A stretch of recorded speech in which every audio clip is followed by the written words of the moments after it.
पहले स्टूडेंट, तो अब हम सबसे पहले समझ जा रहे हैं कि रेशो क्या होता है। तो आए स्टार्ट करते हैं।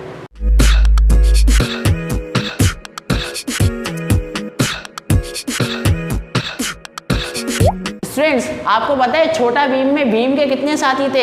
3, राजू, जग्गू और चुटकी, और कालिया के 2। तो इधर भीम के कितने थे? 3, कालिया के 2। अबे रेशो ही समझा रहा हूँ, टेंशन ही नहीं, रेशो ही समझा रहे हैं। मेरे पास पेन है 3, मेरे एक लिया हुआ उधार का, तो 3 मेरे, एक किसी और का। अच्छा भाई, मेरे पास 2 मर्सिडीज, मेरे भाई के पास 1 फरारी। ऐसा बिल्कुल भी नहीं है, मगर मेरे पास 2 मर्सिडीज, मेरे भाई के पास 1 फरारी। तो स्टूडेंट्स देखें, रेशो समझ में आ गया? अच्छा, हमको सिखा रिया है। कैसे आया देखें। छोटा भीम में भीम के साथी थे 3 और कालिया के साथी 2। तो दोनों का क्या किया? कंपैरिजन किया। मेरे पास मार्कल थे 3, मेरे दोस्त का मार्कल था 1, तो हमने क्या किया? मार्कल का कंपैरिजन किया। मेरे पास कार थी 2, मेरे भाई के पास थी कार 1, तो हमने क्या किया? कार का कंपैरिजन। तो यही तो रेशो है। आ गया समझ में? 1 मिनट लगा समझ में। क्यों? क्योंकि हमारे चैनल पर सब बच्चों वाला है। देखें रेशो क्या है? Ratio is the comparison of 2 quantities having same units. Ratio क्या है? 2 क्वांटिटीज का कंपैरिजन है, 2 चीज़ों का क्या कंपैरिजन है, जो हमारी पुप्पो बहुत करती हैं।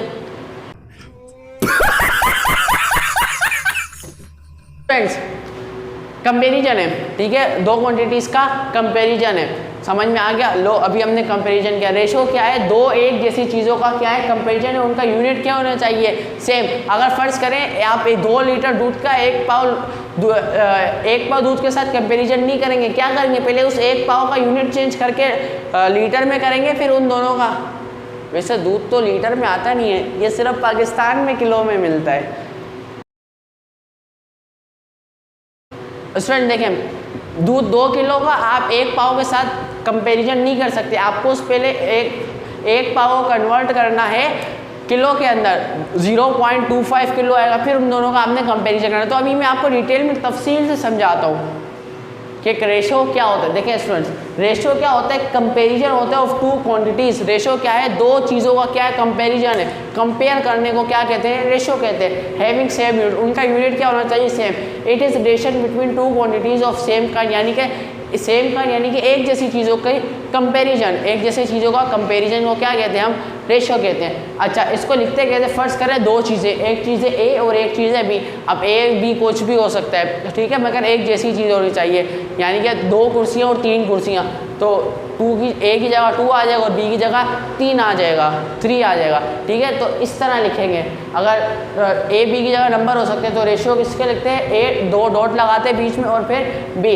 यहाँ तो ए अपॉन बी की फॉर्म में भी रेशियो को लिख सकते हैं। चलिए आए स्टूडेंट, आए एग्जाम्पल से समझते हैं। अगर there are in a class, एक क्लास में there are 13 boys and 15 girls, एक क्लास में 13 लड़के और 15 लड़कियाँ हैं। Then the ratio of number of boys to the number of girls, यानी कि नंबर ऑफ बॉयज़ का रेशो निकालना है, नंबर ऑफ गर्ल्स का। अबे भाई नंबर नहीं निकालना है, नंबर का रेशो निकालना है कि जितने लड़के हैं उतनी लड़कियों का क्या निकालना है? उनके साथ रेशो निकालना है। देखिए एक जैसी चीज़ें, दोनों स्टूडेंट्स हैं, एक जैसी काइंड की चीज़ें, इनका क्या करना है? रेशो लिखना है। तो क्या है? 13 बॉयज़ हैं, उनका रेशो है 15 लड़कियों के साथ, इस तरह लिखना है, ठीक है। अब देखें, इसको हमने जो समझा वो रेशो तो था, क्या था? 3:2 की फॉर्म में लिख देंगे कि भीम के साथ 3 साथी और कालिया के साथ 2 साथी। मेरे पास 3 मार्कल और कालिया के और मेरे दोस्त के पास 1 मार्कल। मेरे पास 2 गाड़ियाँ, मेरे भाई के पास 1 गाड़ी। बस इस फॉर्म में लिख दें कंपैरिजन में। कंपैरिजन हो गया, मुश्किल है कोई? बिल्कुल नहीं, बिल्कुल बच्चों वाला। क्या होता है? एक जैसी क्वांटिटीज़ का कंपैरिजन होता है। अभी हमने पढ़ा कंपैरिजन कैसे होता है, लिखते कैसे? 2 डॉट की फॉर्म में, बस इतना सा सिंपल है। स्टूडेंट्स देखें, पहले मैं आपको थोड़ा और डिटेल, फर्ज करें मेरे पास 10 किलो चावल है और मेरे दोस्त के पास 5 किलो चावल है। तो लिखेंगे कैसे? यहाँ तो हम इसको ऐसे लिख सकते हैं, यहाँ तो हम इसको ऐसे लिख सकते हैं। देखें ये रेशो तो है, सही है, मगर रेशो क्या होता है? सिंपलेस्ट फॉर्म में होता है। जितनी उसको उस फॉर्म को सिंपल कर सकते हैं। देखें मेरे पास 10 किलो चावल है, मेरे दोस्त के पास 5 किलो है। तो अब इसके जहन में क्या आ रहा है? आपके जहन में मेरे पास मेरे दोस्त से डबल चावल है। तो देखिए अगर ये दोनों किसी टेबल से कट रहे हैं तो हम उससे काटें, कोशिश कर रहे हैं बड़े से बड़े टेबल, तो ये दोनों 5 से कट रहे हैं। तो 5 × 5, 5 × 2 = 10, तो ये क्या होगा 2/1। तो आप इस तरह लिख सकते हैं 10/5 को 2/1 लिख सकते हैं अगर वो सेम टेबल से। तो इसका मतलब यही है मेरे पास अगर 2 गुना चावल है तो मेरे दोस्त से 2 गुना चावल है मेरे पास। तो आई होप आपको समझ में आया होगा। इसको हम सिंपलेस्ट फॉर्म में अगर देखें, आपने रेशो लिखा और अगर वो कट रहा है एक ही टेबल से ही, कोशिश करनी है बड़े से बड़े टेबल से कटे। अगर वो कट रहा है तो आपने उसको सिंपल फॉर्म में क्या करना है, अभी हम कुछ एग्जांपल समझते हैं तो आपको इंशाल्लाह रेशो बहुत अच्छे से समझ में आ जाएगा। बस याद रखना है रिलेशनशिप है। तू समझा? हाँ। नहीं तू समझा नहीं। 2 सेम क्वान्टिटी समान, ज़्यादा सोच रहे हो तो चलें क्वेश्चन को स्टार्ट करते हैं। देखिए जो पार्ट 1 है उसमें हमको कह रहे हैं 70 kg और 78 kg। सबसे पहले देखें इनका यूनिट सेम है, यूनिट तो सेम है। अब इनका क्या निकालना है, रेशो का क्या मतलब होता है, इनको आपने क्या कर लेना है, रेशो निकालना है ना इनका,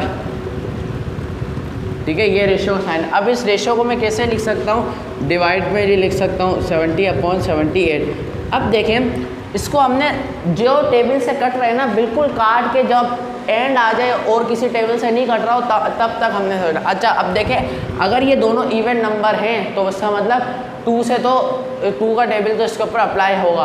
कोशिश करें बड़े से बड़ा टेबल अप्लाई करें, मगर अभी बिगनिंग है तो हम 2 से स्टार्ट लेते हैं। कर लें कोई मसला नहीं, थोड़ा सा स्टेप ज़्यादा हो जाएगी अगर आप छोटे टेबल।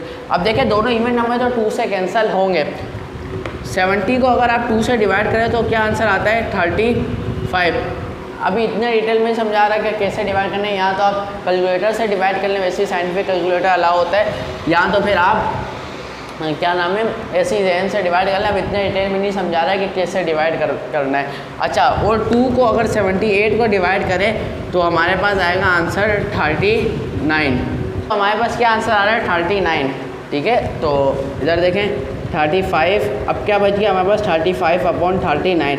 अब देखिए क्या ये दोनों इवन नंबर है, नहीं है इवन नंबर, ठीक है। इवन नंबर हमारे पास नहीं है तो देखें इवन नहीं है तो 2, 4, 6, 8 के टेबल में नहीं आएंगे, ये अब ऑड के टेबल्स में आएंगे अगर दोनों ऑड नंबर। तो देखिए 3 के टेबल में आते हैं, देखिए 3 के टेबल में 30 आता है, फिर 33 और 36, 35। अगर एक भी नहीं आता तो मतलब उस टेबल से दोनों नहीं कट सकते।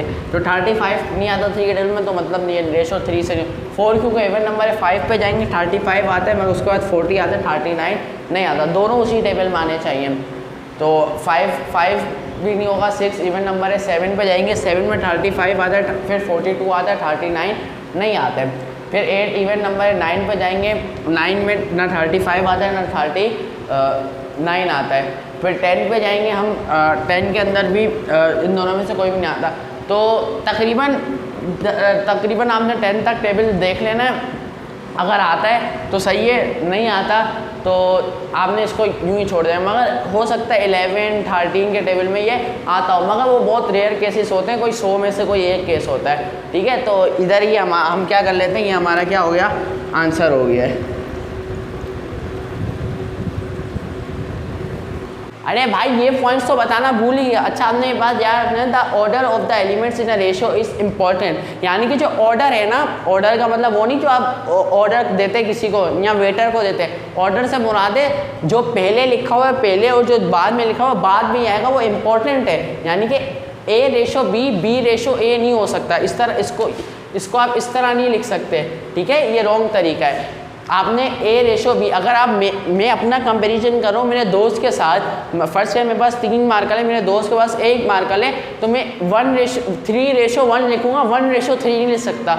ऑर्डर मैटर करता है, जो चीज़ पहले आएगी वो पहले ही आएगी। रेशो है नो यूनिट, रेशो का कोई यूनिट नहीं हो सकता। फिजिक्स की तरह हर चीज़ के यूनिट, रेशो का यूनिट नहीं है। क्यों है, अगर मैं इसको फिजिक्स की तरह समझाऊँ, फ़र्ज़ करें 2 चीज़ों का यूनिट करें, मेरे पास 5 मीटर कपड़ा है और मेरे दोस्त के पास 10 मीटर कपड़ा है, तो मीटर से मीटर क्या हो जाएगा कैंसल। तो रेशो का कोई यूनिट नहीं होता, क्योंकि रेशो जिस भी चीज़ के दरमियान निकाला जाता है उनका सेम यूनिट होता है। और रेशो तो क्या है, बेसिकली एक रिलेशनशिप है, आप इसको यूँ समझ सकते हैं। रेशो का कोई सेम यूनिट नहीं हो सकता है। फिजिक्स के लिहाज से भी थोड़ा सा मैंने आपको समझा दिया। अच्छा भाई ये इंपॉर्टेंट काम है, ये इंपॉर्टेंट तीसरा वर्ड सबसे ज़्यादा इंपॉर्टेंट है। इन A/B, अगर फ़र्ज़ करें एक रेशो है A/B, हालांकि A/B कोई सेंस नहीं बनाता है, A की जगह कोई नंबर होना चाहिए, B की जगह भी कोई नंबर, मगर हम समझाने के लिए जनरल फॉर्म में लिखते हैं A/B। अगर कुछ क्या नाम है, हमारे पास एक रेशो है, in the first term is called antecedents, खुद पढ़ लेना स्पेलिंग, ठीक है, एंटीसीडेंट कहलाती है, यानी कि ए जो है ना वो क्या कहलाएगा, फर्स्ट टर्म जो होती है रेशो में वो क्या कहलाती है, एंटीसीडेंस, और दूसरी टर्म क्या कहलाती है, कॉन्सिक्वेंट। रेशो के अंदर पहली टर्म एंटीसीडेंट और दूसरी टर्म क्या कहलाती है हमारे पास, कॉन्सिक्वेंट, यानी कि ए क्या हमारे पास एंटीसीडेंट है और बी क्या हमारे पास कॉन्सिक्वेंट है। तो ये आपने कुछ पॉइंट्स से एक्स्ट्रा याद करने, आपको ये एमसीक्यूज के अंदर भी बहुत हेल्प करेंगे और आपके इंशाल्लाह कॉन्सेप्ट। अब आप थोड़ी एग्जांपल पढ़ते हैं, आपका रेशो यूँ छुट्टियों में सॉल्व हो जाएगा। अच्छा भाई, प्रोपोर्शन बाद में समझेंगे, पहले एक सिनेरियो देखते हैं। One seller sales 5 pencil of ₹25, यानी कि एक बेचने वाला, एक दुकानदार 5 पेंसिलें बेच रहे हैं, कितने रुपए में, 25 रुपये में। And other one is selling 10 pencil for ₹70, और अगला वाला 10 पेंसिलें बेच रहा है 70 रुपये में। वूज प्राइस इज चीपर, कौन सा वाला सस्ता बेच रहा है, किससे हमें पेंसिलें लेनी चाहिए जो हमें सस्ती पड़े। अच्छा, हमको सिखा रिया है। घूम गया दिमाग स्टूडेंट्स, हमारा दिमाग घूम गया। अगर नहीं भी घूमा तो ये बहुत छोटी कैलकुलेशन है, अगर इसी कुछ बड़ी कैलकुलेशन होती तो यकीनन हमारा दिमाग घूम जाता। तो अब हम इसका कैसे पता लगाएं, किससे ख़रीदें। तो देखें, हम क्या लेते हैं, इन दोनों के रेशो लेते हैं, इन दोनों सेल्समैन के रेशो लेते हैं। रेशो किससे लेते हैं, रेशो हम लेते हैं क्वांटिटी डिवाइड बाय कॉस्ट, हम रेशो लेते हैं, यानी कि वो कितनी पेंसिलें दे रहे हैं कितनी कीमत पे, और वो कितनी पेंसिल दे रहे हैं कितनी कीमत पे। हमने क्या लिया, एक रेशो लिया, क्वांटिटी डिवाइड बाय कॉस्ट, किसका, पहले सेल्समैन का भी लेते हैं, दूसरे सेल्समैन का भी। देखें, पहले वाले कितनी क्वांटिटी दे रहे हैं, 5 को बेच रहे हैं, कितने रुपए में, कॉस्ट कितनी दे रहे हैं, 25। दूसरे वाला हमें क्या कर रहे हैं, 10 पेंसिलें दे रहा है और कॉस्ट उसकी कितनी है हमारे पास, 70 रुपीज़। तो इनका हम क्या निकाले थे, रेशो। रेशो क्या होता है, सिंपलेस्ट फॉर्म, तो एक जो सबसे बड़ा टेबल से घट रहा है उससे हम काट लेते हैं। 5 1 जा 5, 5 5 जा 25, तो 1/5 आया, 10 1 जा 10, 10 7 जा 1/7। तो स्टूडेंट्स, ये हमें क्या बता रहा है कि ये जो है, जो पहला सेल्समैन है वो एक पेंसिल हमें 5 रुपये की दे रहा है और दूसरा सेल्समैन एक पेंसिल हमें 7 रुपये की दे रहा है। तो हमें किसके पास जाना चाहिए, यकीनन हमें पहले वाले से पेंसिल लेनी चाहिए, क्योंकि वो एक पेंसिल 5 रुपये की दे रहा है। अब पैसा ही पैसा होगा। ये हमने क्या निकाला है, 2 रेशो के दरमियान हमने रिलेशनशिप निकालनी है, यानी कि 2 रेशो को हमने कंपेयर किया है। 2 रेशो को हमने बेसिकली क्या किया, कंपेयर के 1/7 जो है 1/5 लेस देने 1/7 के। तो ये हमने क्या कर लिया, रेशो की मदद से रेशो को कंपेयर करके हमने ये पता लगा लिया कि कौन सा बंदा पेंसिल सस्ती दे रहा है। तो ये प्रोपोर्शन है, बेसिकली क्या है, प्रोपोर्शन। प्रोपोर्शन क्या है, द रिलेशनशिप बिटवीन 2 रेशो, या the relationship between the comparison between 2 ratio is called proportion. और रेशो के दरमियान अगर हम रिलेशनशिप या कंपेरिजन निकालें तो वो क्या कहलाता है, कंपेरिजन। स्टूडेंट्स, अभी हमने थोड़ी देर पहले रेशो पढ़ा था। रेशो में क्या था, 2 एक जैसी चीज़ों के दरमियान कंपैरिजन निकाल लेते। इधर क्या कर रहे हैं, 2 रेशो के दरमियान कंपैरिजन निकाल रहे हैं। रेशो क्या था, 2 एक जैसी चीज़ों के दरमियान कंपैरिजन निकालना, और यहाँ 2 रेशो के दरमियान कंपैरिजन निकालना। तो हम यूँ कह सकते हैं the relationship between 2 ratio is called proportion. तो देखें, ये हमारे पास क्या एक प्रोपोर्शन है। हमने 2 रेशो को क्या किया है, कंपेयर किया, रिलेशनशिप निकाला है। कंपेयर करके हमें ये पता लग गया कौन सा बंदा सस्ती पेंसिल बेच रहा है। तो आई होप आपको समझ में आया होगा। तो देखिए, प्रोपोर्शन क्या है, रेशो के दरमियान का रिलेशनशिप है। ठीक है, अच्छा स्टूडेंट्स, कंपैरिजन भी कह सकते हैं। और इसको हम अब, क्योंकि अक्सर हमारे पास केसेस में ग्रेटर देन लेस देन नहीं आता, क्या आता है, इक्वली आता है। क्या आता है हमारे पास, अक्सर केसेस के अंदर जब हम सॉल्व करते हैं तो इक्वल आता है। तो प्रोपोर्शन की डेफिनेशन यूँ भी बनती है, the equality between 2 ratio is called proportion. यानी कि अगर 2 रेशो को बराबर है तो वो क्या है, प्रोपोर्शन है। हम यूँ भी कह सकते हैं, कुछ लोग वो डेफिनेशन पढ़ाते हैं, कुछ लोग ये डेफिनेशन पढ़ाते हैं, हमने दोनों पढ़ा दी, दिया ना एकदम झक्कास। तो देखें क्या है, इक्वालिटी है किसके दरमियान, बिटवीन 2 रेशो इज कॉल्ड, यानी कि अगर 2 रेशो बराबर है, A/B, A डिवाइड हो रहा है B के साथ, तो ये रेशो है, ये एक रेशो है, और C/D एक रेशो है। अगर ये दोनों बराबर हैं तो इस पूरे को हम क्या कहेंगे, प्रोपोर्शन। अच्छा A अपॉन B को हम कैसे लिख सकते हैं, A रेशो B, और C अपॉन D को हम कैसे लिखते हैं, C रेशो D, ऐसे लिख सकते हैं। अच्छा इक्वल के साइड प्रोपोर्शन की जगह हम ये 4 डॉट लगा सकते हैं, तो इसका मतलब क्या है, प्रोपोर्शन है। ये एक रेशो, ये दूसरा रेशो और ये प्रोपोर्शन का साइन। दो रेशो के दरमियान अगर दो रेशो अगर इक्वल है तो वो उसको हम क्या कहते हैं, प्रोपोर्शन। अब इसकी उम्मीद है आपको समझ में आ गया होगा, अगर नहीं आया तो अभी इसकी बहुत सारी एग्जांपल समझेंगे और आपको यूँ झट से समझ में आ जाएगा इंशाल्लाह। अच्छा देखिए, where A are called extremes, इधर जो है ए और डी जो कहलाते हैं वो एक्सट्रीम कहलाते हैं। याद है रेशो के अंदर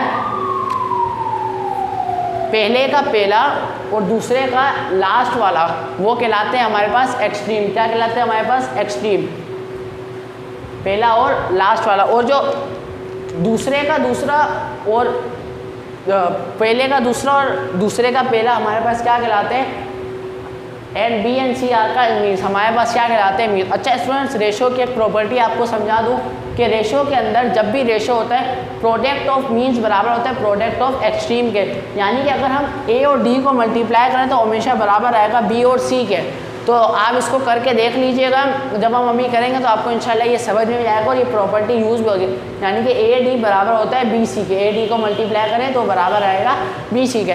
आई होप आपको प्रोपोर्शन समझ में आ गया। अगर नहीं है तो अभी हमने बहुत सारी एग्जाम्पल करनी है तो उसमें आपका कॉन्सेप्ट और 100% इंशाल्लाह क्लियर हो गया होगा। तो प्रोपोर्शन क्या है, हमारे पास दो रेशो के दरमियान अगर इक्वल है तो वो क्या है, प्रोपोर्शन है। अभी हमने कौन सी डेफिनेशन याद रखनी है, ये वाली, दो रेशो अगर इक्वल है तो अब वो क्या है, प्रोपोर्शन है। तो अभी चलते हैं, बहुत सारी एग्जांपल करते हैं, उसको सॉल्व करते हैं। तो स्टूडेंट हमारे पास कॉन्सेप्ट की वीडियो ये हमारी ख़त्म हो गई। अब हम डायरेक्ट चलते हैं एक्सरसाइज की तरफ और उसको सॉल्व करते हैं।